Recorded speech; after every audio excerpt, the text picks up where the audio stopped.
Bonjour à tous et bienvenue chez vous. Aujourd'hui, je vous emmène pour une balade verte à Uccle et au Bois de la Cambre, où nous irons d'ailleurs tout à l'heure déguster des tapas et des cocktails en pleine nature. Nous allons visiter le musée Van Buren, ses tableaux, sa maison et ses jardins. Mais je vous emmène d'abord visiter un cimetière pas comme les autres.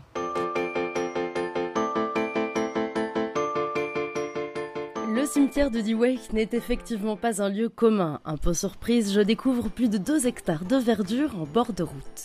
Enchantée. Bienvenue au cimetière de Diewijk.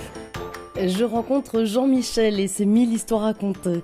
Hergé, je connais évidemment, mais bien d'autres personnalités ont trouvé ici leur dernier lieu de repos. Voilà, donc le cimetière ici, il a cessé ses activités en 1958. Donc la nature a un petit peu repris ses droits ici. C'est devenu une sorte de lieu de balade, en quelque sorte. Donc officiellement, en fait, le site est désaffecté depuis 1945, mais on a continué à exercer donc quelques inhumations jusqu'en 1958, date à laquelle en fait tout a été déplacé vers le nouveau cimetière de Verwinkel. Et donc ce site est devenu un site de balade, une espèce de parc promenade, et c'est bien sûr le vœu de notre bourgmestre qu'il soit développé dans ce sens-là, que les citoyens viennent découvrir tout ce qui se passe dans ce magnifique lieu où il y a des tas de choses à découvrir au niveau de la flore, au niveau de la faune, au niveau architectural et au niveau historique également. Alors, tu me disais que donc il y a encore de temps en temps 2 à 3 enterrements par an qui ont encore lieu ici, et parfois des renards s'invitent carrément. Oui, tout à fait. Donc en fait, les enterrements qui ont encore lieu ici ne sont opérés que dans des concessions où des places ont été concédées, où des places avaient été désignées. Et donc là, en fait, les défunts ont le droit de venir reposer dans les caveaux de famille. Il y a eu évidemment quelques exceptions qui ont été faites également pour des personnalités dont Hergé, dont Philippe Hirschhorn, et bien sûr, les animaux font partie de la faune de ce lieu mythique, et on a pas mal de familles de renards qui sont là tout le temps, et quand nos ouvriers travaillent, ils s'invitent également, ils viennent vérifier ce qu'on fait. Et donc pour ceux qui souhaiteraient venir se balader dans cet énorme espace qui fait 3 hectares quand même, voilà, donc il y a des petits plans à l'entrée qui permettent d'identifier certaines tombes connues, puisqu'il y a effectivement des personnalités vraiment qui sont enterrées ici. Oui, alors à la disposition du citoyen se trouve dans le bâtiment, donc à l'entrée du cimetière, un plan avec des annotations concernant donc des tombes remarquables à aller visiter plus particulièrement. Et donc ce sont des tombes de notables, de financiers, d'architectes, de personnalités politiques qui sont enterrées ici dans le cimetière et qui ne sont pas toujours trouvables très facilement pour le commun des mortels. C'est pour ça qu'on a mis à disposition donc ces petits plans. Donc le bas du cimetière en fait représente beaucoup de sépultures appartenant donc à la partie juive ashkénaze. On a d'ailleurs aussi un très long caveau qui n'est pas visible de l'extérieur puisqu'il est souterrain bien sûr et qui contient plus de 800 corps. On trouve ici quelques trésors, dont une orchidée espèce unique à Bruxelles. Les botanistes ont pu s'en donner à cœur joie. Mais si la nature règne ici, il est aussi question d'histoire. De Paul Ancar, architecte, à Léon Lambert, banquier et collectionneur d'art, d'illustres bruxellois reposent ici. Donc ici, on se trouve devant la tombe d'un ancien bourgmestre de Uccle et qui fait partie de toute une suite de tombes ici qui sont classées. Oui. Donc l'arrêté de classement de 1997, l'arrêté définitif de 1997, a prévu en fait toute une série de tombes qui sont nommées spécifiquement dans l'arrêté et qui sont classées. Alors comment est-ce qu'on a identifié toutes ces tombes-là? On a fait placer en fait par la Direction Générale des Monuments et Sites un petit pictogramme et qui identifie donc chacune des tombes. Et donc le citoyen, quand il vient se promener dans le parc ici, il peut découvrir de manière très aisée les tombes qui font partie de l'arrêté de classement. Alors, si tu avais une raison à donner pour attirer le chaland ici dans le cimetière, qu'est-ce que ce serait? Alors moi personnellement, j'aimerais beaucoup que le citoyen s'amuse à venir découvrir ce lieu mythique, qu'il vienne voir ce qui s'y passe, qu'il vienne découvrir les tombes, qu'il vienne se renseigner sur l'architecture de certains monuments et surtout qu'il vienne s'y balader en famille pour justement que les enfants puissent découvrir à quoi ressemble un ancien cimetière, à quoi ça sert de classer des tombes, qu'est-ce qu'on peut y faire et qu'ils puissent venir découvrir également la faune et la flore qui sont magnifiques ici en ce lieu. Merci beaucoup Jean-Michel. Avec plaisir. Cette balade bucolique m'a ouvert l'appétit. On m'a parlé d'un petit coin de paradis en plein milieu du Bois de la Cambre, le Flore. J'y retrouve Harold, manager. Bonjour Marie, tu vas bien? Salut Harold. Top. C'est donc ici le Flore? Exactement, je vais te le présenter, tu peux venir avec moi.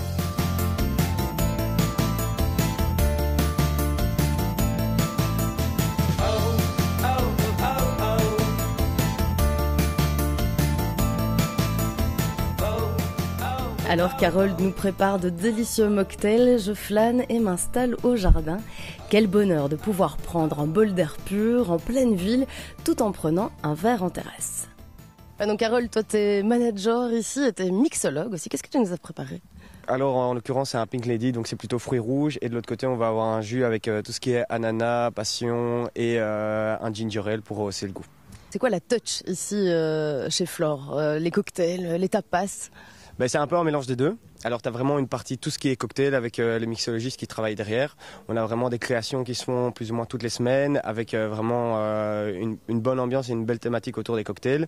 Et puis bien sûr il y a la chef avec qui tu vas parler tout à l'heure ou qui fait tout ce qui est tapas espagnol, et donc on essaye d'allier les deux. Et donc il y a un concept after work, mais il y a aussi des familles qui viennent, qui se baladent ici au Bois de la Cambre et qui viennent simplement prendre une boisson chaude, manger une petite part de gâteau, c'est aussi ça qui se passe ici. Effectivement, en semaine, on fait tout ce qui est lunch le midi. Le soir, on prend plus la carte des tapas. Et le samedi et le dimanche, on fait tout ce qui est brunch. Et donc voilà, il y a un peu de tout qui se mélange. Le week-end, c'est plus ce qui est familial. Le jeudi soir, on a les jeux de redis, donc ça, c'est plus after work, exactement. Et on a une magnifique terrasse qui nous permet de mettre pas mal de monde, même avec les restrictions actuelles. Bon, santé. Santé. Et je te propose de pouvoir goûter les tapas de notre chef. Ouais. Donc de pouvoir s'installer, on va s'installer à table et comme ça on te présente les différents tapas qu'il y a. Mariam est la chef du Flore et je peux vous dire que c'est un personnage haut en couleur, passionnée, passionnante. C'est en trouvant l'amour qu'elle a trouvé l'inspiration du menu que je m'apprête à découvrir. Suave, passion, tous les tapas portent des noms plutôt évocateurs. Mais la cuisine de Mariam prend d'abord racine dans son pays d'origine, l'Espagne. Alors Marianne, c'est toi qui te charge de la cuisine ici chez Flore. La cuisine pour toi, c'est une histoire de famille. Exactement. En fait, ma mère, elle était chef, ma grand-mère cuisinier. J'ai un petit frère chef aussi en Espagne. Et pour moi, c'est mon rêve. Et il y a plein d'amour dans ma cuisine, en fait. Et quelle est justement la spécificité de ta cuisine, au-delà de l'amour et de la passion que tu partages évidemment avec nous ? Ma spécialité, c'est nourriture méditerranéenne. Alors, on travaille beaucoup les produits frais. Pas beaucoup de beurre, mais c'est la passion et l'amour. Je me réjouis de goûter ça. Alors, dis-moi, Mariam, qu'est-ce qu'il y a ici sur cette table ? Alors, on commence pour la patate douce. Il s'appelle suave. C'est doux en espagnol. Et c'est patates douces au four avec un carpaccio de presa ibérique et parmesan et huile de truffe. Après, on a un risotto faux coquille Saint-Jacques avec des portobello. Et le coquille Saint-Jacques, c'est du navet. Bon appétit, hein? La discussion ne se termine pas là. Mariam est aussi douée pour cuisiner ses plats pour en parler et je voyage. Après ce délicieux repas, direction le musée Van Buren, une maison musée, art déco et ses jardins exceptionnels. Voilà donc Isabelle, ici on est dans les jardins du musée Van Buren. On a ici derrière nous la maison qui contient toute une collection d'œuvres d'art qui appartenaient à un couple. Oui, c'est l'histoire en fait du couple de David et Alice Van Buren. Lui est hollandais d'origine, il sera naturalisé belge et il épouse Alice Piet qui est anversoise. Et à deux, ils vont vraiment construire cette propriété intérieure et extérieure. On verra que elle, c'est vraiment l'âme du jardin et que David, c'est l'âme de la maison. Et ce qui est très très important à noter pour cette villa, c'est qu'elle sert vraiment d'écrin à une collection construite avec énormément d'amour et de soucis d'harmonie et d'équilibre. Comme tu me disais, un écrin, elle a même été conçue en fonction des œuvres et de cette magnifique collection qu'ils avaient avant même de construire donc cette maison. Oui, voilà, ils découvrent l'art déco en 1925 à Paris, au Salon international des arts décoratifs. Ils vont acheter énormément d'objets et de mobilier. La maison n'est pas encore construite, les plans sont faits. Et suite à l'achat justement de certaines pièces que vous verrez à l'intérieur, ils doivent complètement réaménager les plans de la maison pour que chaque objet trouve bien sa place. Et donc c'est toujours cette recherche de la perfection typique de la Villa Van Buren. Et quelles sont les œuvres justement de cette collection qu'on peut trouver, découvrir ici ? Alors, on a une collection de peintures qui va du XVIe au XXe siècle. Au début de sa vie, M. Van Buren est très intéressé par l'art de son époque, c'est-à-dire XXe siècle. Et plus il avance en âge, plus il se tourne vers l'art ancien. La dernière peinture qu'il va acheter, ce sera la chute d'Icare. Et comme pièce importante, il y a évidemment toute l'œuvre de Van de Woestijn. Alors il y a aussi des influences ici japanisantes qui font qu'on retrouve dans la maison des fenêtres qui s'ouvrent vers l'extérieur et le jardin devient en lui-même presque un tableau en quelque sorte. Oui, c'est tout à fait ça. Ils ont pris le parti de mettre très fort le jardin en valeur, donc ils ont fait des fenêtres avec appui de fenêtre très très bas, ce qui est très japonisant. Et il y a vraiment une interpénétration entre l'intérieur et l'extérieur du salon. On a vraiment cette vue sur l'érable japonais. En fait, le jardin devient, comme tu l'as dit, un tableau. Et ce jardin, Madame Van Buren va aussi l'utiliser pour faire passer un message d'amour à son mari. Oui, elle va faire appel à René Pecher, fin des années 60, et elle va lui demander de créer le Jardin du Cœur, qui est vraiment le comble du romantisme. C'est un jardin qui a été commandé en mémoire de son mari défunt. Jules Beuyssens, lui, va intervenir dans les années 30. C'est lui qui fait le jardin qui entoure la maison. Le jardin, lui aussi, a été conçu comme un musée. C'est que les deux tourtereaux ont toujours souhaité partager leurs œuvres au grand public. Il est 17h30 et j'entends quelques notes au loin. Isabelle m'explique qu'elle invite chaque jour et jusqu'au 18 août des artistes à se produire ici même. Une initiative en soutien aux artistes qui ont souffert de la crise du Covid.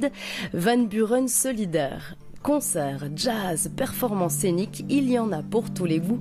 Et ce soir, c'est Modo Grosso, un duo étonnant.